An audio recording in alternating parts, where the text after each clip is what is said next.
J'ai rencontré Alstom ce matin, qu'est-ce qui a été dit? J'ai rencontré des camarades d'Alstom qui évidemment sont préoccupés par l'annonce qui est faite parce que l'expérience nous montre, et je pense que l'expérience dans la ville de General Electric montre que dans ce genre de rachat présenté comme un mastodonte, en général c'est les salariés qui payent les pots cassés et les actionnaires qui s'en mettent plein les poches.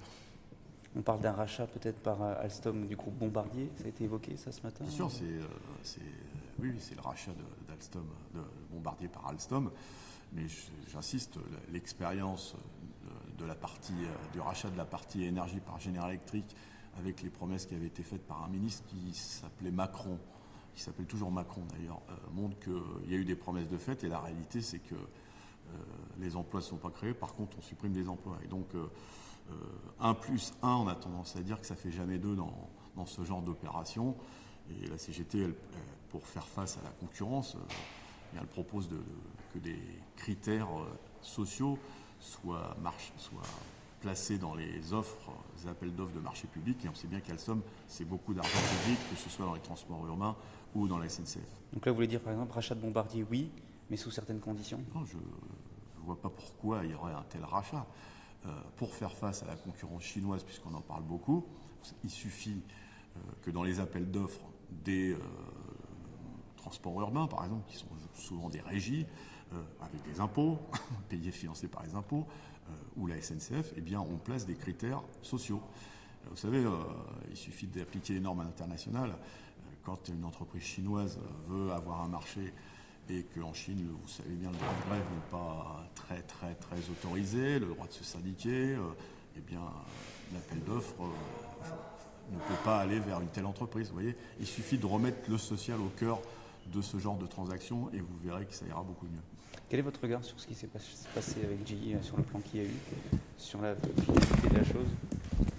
La finalité, c'est que c'est un dossier que je connais bien. J'avais visité l'entreprise justement au moment du rachat.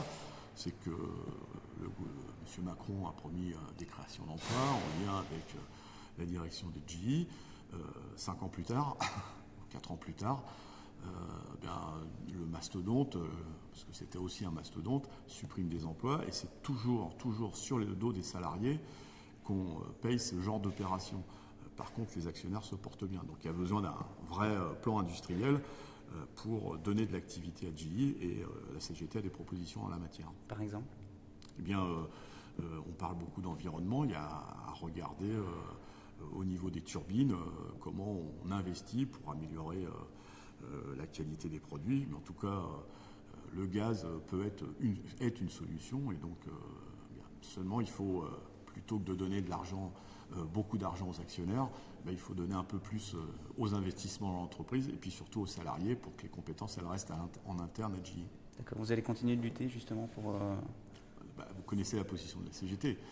La CGT et toutes les manifestations qu'il y a eu dans la ville montrent que ces suppressions d'emplois, nous les avons contestées. On a eu GE avec l'accord du gouvernement, d'ailleurs, a eu beau essayer de présenter un plan dit social, la réalité c'est qu'il va y avoir moins d'emplois, donc moins de compétences, et ça peut fragiliser l'entreprise pour les années à venir, parce que quand on perd des salariés, on perd des compétences et du savoir-faire.